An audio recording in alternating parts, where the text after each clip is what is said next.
दिवाली पर गरीब ससुराल वालों ने खाया अमीर खाना। अरे रोहित बेटा, कब तक वीडियो गेम खेलते रहोगे? चलो कुछ स्नैक्स खा लो। देखो आज मैं तुम्हारी फेवरेट कुकीज और चॉकलेट मिल्क शेक लेकर आई हूँ। लेकिन मम्मी, मेरा तो आज पनीर पिज्जा खाने का मन कर रहा है। तो बेटा आपने मुझे पहले क्यों नहीं बताया? मैं आपके लिए वही ऑर्डर कर देती। चलो जब तक आप ये कुकीज और मिल्क शेक पियो, मैं आपके लिए पिज्जा लेकर आती हूँ। स्नेहा अपना फोन लेती है और एक बड़े से रेस्टोरेंट से पिज्जा ऑर्डर करके अपने बेटे रोहित को अपने हाथों से खिलाती है।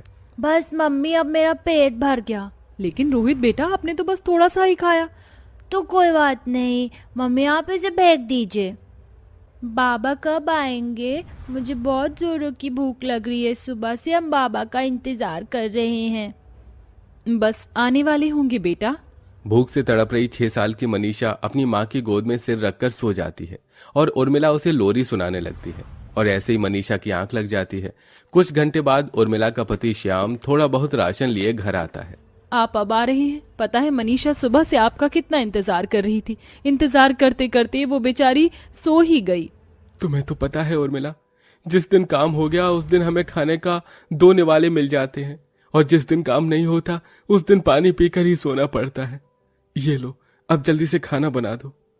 उर्मिला जल्दी से मिट्टी के चूल्हे पर सब्जी और चावल बनाती है और अपनी बेटी मनीषा को नींद से उठाकर खाना खिलाने लगती है। माँ, ये खाना तो बहुत अच्छा लग रहा है। माँ, कल भी मैं खाना खाऊंगी ना? पता है परसों के बाद से मैं आज खाना खा रही हूँ। नन्ही सी मनीषा की ये बात सुन उर्मिला और श्याम की आंखों में आंसू आ जाते हैं। जहां एक तरफ कई कई दिनों तक पूरे परिवार को पानी पीकर ही अपना गुजारा चलाना पड़ता है, वहीं एक तरफ अमीर स्नेहा का परिवार न जाने खाने की कितनी बर्बादी करता था।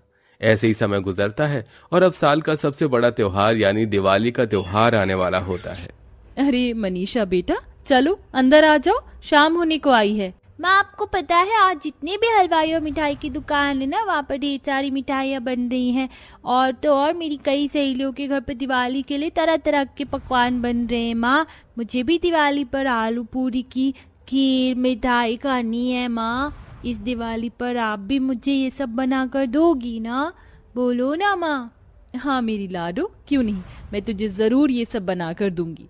चल अब अंदर आ जाओ। अपनी बेटी के चेहरे पर उदासी ना आ जाए इसलिए उर्मिला उसे झूठ बोल देती है।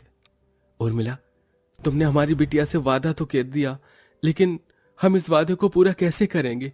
हफ्ते भर में मुश्किल से हमें 2 बार खाना नसीब होता है, तो दिवाली पर हम ये अमीरों वाला खाना कैसे खाएंगे? मैं जानती हूँ जी, मुझे ये झूठ नहीं कहना चाहिए था, लेकिन हम इस झूठ को सच करने की कोशिश तो कर सकते। आपके साथ साथ अब मैं भी काम करने की सोच रही हूँ। कम से कम किसी एक दिवाली पर तो हमारा परिवार ज्यादा नहीं, लेकिन थोड़ा बहुत तो ये अमीरों वाला खाना खा ही सकता है। दिवाली पर अपनी बेटी को अमीरों वाला खाना खिलाने के लिए अब उर्मिला भी अपने पति के साथ मजदूरी का काम करती है। कभी सड़कों पर झाड़ू लगाती तो कभी ईंट पत्थर धोती, कभी कभी तो सफाई कर्मचारियों के साथ मिलकर सड़क और गंदगी जगह को साफ करने का भी काम करती। जहां सिर्फ एक बार अच्छा खाना खाने के लिए इस गरीब परिवार को इतनी मेहनत करनी पड़ रही थी, वहीं दूसरी तरफ स्नेहा, हर साल की तरह इस दिवाली पर भी हम लोग हमारे घर पर दिवाली की बहुत बड़ी पार्टी कर रहे हैं, तो तुमने खाने की लिस्ट तो अभी तक तैयार कर ही रही होगी। हाँ क्यों नहीं, मैंने इटालियन, चाइनीज, नॉर्थ इंडियन और साउथ इंडियन खाने की लिस्ट बना ली और साथ में ड्रिंक भी। और mummy, chocolate, pizza, momos, French fries, ये सब? अरे हाँ बेटा, मैंने इसकी भी लिस्ट तैयार कर दी और मैंने तो हलवाई भी बुला लिए हैं दिवाली की मिठाई और नमकीन बनाने के लिए। स्नेहा अपने घर के बाहर ही दिवाली की नमकीन मिठाइयाँ और पकवानों को बनाने के लिए हलवाई बिठाती है। पकवानों की खुशबू उर्मिला के घर तक जाने लगती है। इतने अच्छे पकवानों की खुशबू सूंघकर मनीषा के मुंह से पानी आने लगता है और वो सीधा स्नेहा के घर पर पहुंच जाती है। अरे वाह, मोतीचूर के लड्डू, ये तो मुझे बहुत पसंद है। अपने सामने इतनी बड़ी प्लेट में ढेर सारे मोतीचूर के लड्डू देख मनीषा के मुंह में पानी आ जाता है और वो एक लड्डू को उठाकर खा लेती है कि तभी घर से बाहर स्नेहा निकलती है और वो ये सब देख लेती है। तेरी इतनी हिम्मत कि तूने अपने गरीब वाले हाथों से इन लड्डू को छुआ और एक खा भी लिया। स्नेहा नन्ही सी मनीषा को एक जोरदार थप्पड़ मारती है जिससे मनीषा जमीन पर गिर जाती है। मनीषा की रोने की आवाज को सुनकर उर्मिला भागी भागी मनीषा के पास आती है और उसे उठाने लगती है। क्या हुआ मनीषा बेटा, तुम गिरी कैसे? ठीक तो हो ना? तुम्हें कोई चोट तो नहीं लगी? अरे वो अपनी ये चोर बेटी की बड़ी ही फिक्र है तुम्हें। आज तक तो सुना था कि तुम जैसे गरीब चोर होते हो, लेकिन आज देख भी लिया। तुम्हारी बेटी ने हमारी मिठाई चुरा कर खाई है, इसलिए मैंने इसे एक जोरदार थप्पड़ मारा है। अब ये थप्पड़ जिंदगी भर से याद रहेगा। तुम जैसे गरीबों को तो कीड़े मकोड़ों की तरह कुचल कर मर जाना चाहिए। तुम जैसे गरीब तो हम जैसे अमीर लोगों की सोसाइटी में कभी फिट नहीं हो सकते। बेचारी गरीब उर्मिला स्नेहा की बात का कोई जवाब नहीं दे पाती और अपनी बेटी को गोद में उठाकर वापस घर ले आती है। उर्मिला को स्नेहा की बातें इस कदर चुभती हैं कि वो अपने घर में रखी हुई छोटी सी लक्ष्मी माता जी की तस्वीर के सामने हाथ जोड़कर रोने लगती है। क्यों लक्ष्मी माँ, क्यों हमारे साथ ये ऐसा होता है? क्यों हमेशा एक गरीब को हमेशा अमीर के अत्याचार के नीचे दबना पड़ता है? हे लक्ष्मी माँ, अब तो मेरे परिवार को इस मुसीबत से बाहर निकालो, वरना एक दिन इसी गरीबी में मेरा परिवार भूखा प्यासा ही मर जाएगा। दिन गुजरते हैं और अब दिवाली को सिर्फ कुछ दिन रह जाते हैं। स्नेहा का घर किसी तारे की तरह जगमगा रहा था। स्नेहा के घर में सभी के नए कपड़े, पटाखे, मिठाइयां सब कुछ आ चुकी थी, लेकिन उर्मिला का घर अभी भी सूना पड़ा हुआ था। उर्मिला और श्याम दिन रात मेहनत मजदूरी करके आखिरकार इतने पैसे जोड़ लेते हैं कि वो दिवाली पर थोड़ा ही सही लेकिन अच्छा खाना बना सकें। ऐसे ही 1-2 दिन गुजरते हैं और आज दिवाली का त्योहार आ जाता है। श्याम और उर्मिला दुकान से पहली बार अच्छा भरपूर राशन लेकर आते हैं और दोनों पति पत्नी मिलकर अपनी बेटी मनीषा के लिए चूल्हे पर पूरी, सब्जी, नमकीन और खीर बनाते हैं, जिसे देख मनीषा काफी खुश होती है। अरे वाह, मेरे घर पर भी आज अच्छा खाना बना है। माँ जल्दी से खाना दो ना, बहुत भूख लग रही है। नहीं मनीषा बेटा, थोड़ी देर में हम लोग सबसे पहले लक्ष्मी माता और गणेश जी की पूजा करेंगे। उनको भोग लगाने के बाद ही हम लोग कुछ खा सकते हैं। जहाँ एक तरफ गरीब परिवार में थोड़ा बहुत खाना बनने पर ही पूरा घर खुशियों से झूम उठा था, वहीं दूसरी तरफ स्नेहा के परिवार में न जाने कितने पकवान बने थे। स्नेहा के घर में सभी अमीर अमीर लोग दिवाली की पार्टी एंजॉय कर रहे होते हैं कि तभी एक फटे पुराने कपड़ों में छोटी सी बच्ची स्नेहा के घर आती है। स्नेहा जैसे ही अपने महल जैसे घर में उस बच्ची को देखती है तो गुस्से से तिलमिला जाती है। ये लड़की कौन है तू, और तेरी हिम्मत कैसे हुई मेरे घर में आने की? आंटी मुझे बहुत भूख लग रही है, 2 दिन से मैंने कुछ भी नहीं खाया है। आपके घर से खाने की बहुत अच्छी खुशबू आ रही थी, इसलिए मैं यहाँ खाना खाने के लिए आई हूँ। मुझे थोड़ा सा खाना दो ना। बड़ी आई खाना खाने वाली हैसियत है तेरी, ये मेरा वाला खाना खाने की। चल निकल यहाँ से, वरना मार मार के भगाऊंगी तुझे यहाँ से। स्नेहा की डांट सुनकर वो बच्ची रोते हुए उसके घर से बाहर आ जाती है। वहीं उर्मिला के घर पर दिवाली की पूजा हो जाती है और अब सभी लोग खाना खाने के लिए बैठते हैं कि तभी अचानक वही बच्ची उनके घर पर आती है।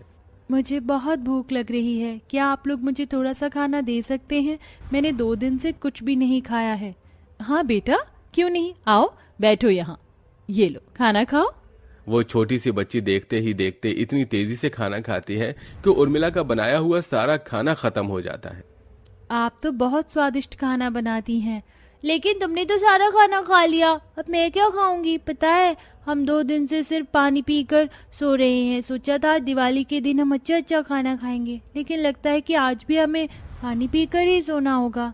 नहीं, ऐसा नहीं होगा। अब से तुम्हारे परिवार को कभी भी खाने के एक दाने के लिए भी नहीं तरसना होगा। उस बच्ची की बात सुन उर्मिला और श्याम उसे कुछ कह पाते इससे पहले ही देखते वो छोटी सी बच्ची लक्ष्मी माता का रूप धारण कर लेती है, जिसे देख श्याम और मनीषा हाथ जोड़कर लक्ष्मी माता के सामने घुटनों पर बैठ जाते हैं। उठो उर्मिला और श्याम, मैं तुम दोनों से बहुत प्रसन्न हूँ। इतने दिनों तक मेहनत मजदूरी करने के बाद तुम लोगों ने इतनी मुश्किल से धन जोड़ा था और अच्छे खाने का इंतजाम कर पाए थे, लेकिन मेरे उस बच्ची के रूप में तुम्हारे सारे खाने को खाने के बाद भी तुम लोग मुझसे नाराज नहीं हुए। मैं तुम्हारे परिवार से काफी प्रसन्न हूँ, इसलिए मैं धन लक्ष्मी तुम्हें ये वरदान देती हूँ कि तुम्हारे परिवार और आने वाली पीढ़ी को कभी धन की कमी नहीं होगी। लक्ष्मी माता के वरदान से देखते ही देखते उर्मिला का छोटा सा घर सोने, जेवरात, धन, पैसे, हीरे सबसे भर जाता है और साथ ही साथ उन सबके सामने 56 भोग से भरी थाली भी प्रकट हो जाती है, जिसे देख मनीषा काफी ज्यादा खुश होती है। अरे वाह माँ, देखो कितना अच्छा खाना है। आज तो मैं ये सारा खाना खा जाऊंगी। अच्छे कर्म और इंसानियत के चलते आज उर्मिला का परिवार एक अच्छी जिंदगी जीता है। लेकिन वहीं दूसरी तरफ स्नेहा के परिवार पर जहां हमेशा लक्ष्मी माता की कृपा रही थी, अब वो कृपा हमेशा हमेशा के लिए खत्म हो चुकी थी। स्नेहा के पति को बिजनेस में बहुत बड़ा लॉस होता है और वो पल भर में ही सब कुछ खोकर सड़क पर आ जाते हैं। इसलिए कहते हैं दोस्तों कि आपकी एक अच्छाई कब आपकी काम आ जाए और आपका जीवन बदल दे, और आपका एक दुष्ट कर्म कब आपसे आपका सब कुछ छीन ले, इसका कुछ नहीं पता है। दोस्तों, आपके घर दिवाली पर खाने में क्या बनता है, कमेंट करके हमें जरूर बताइएगा।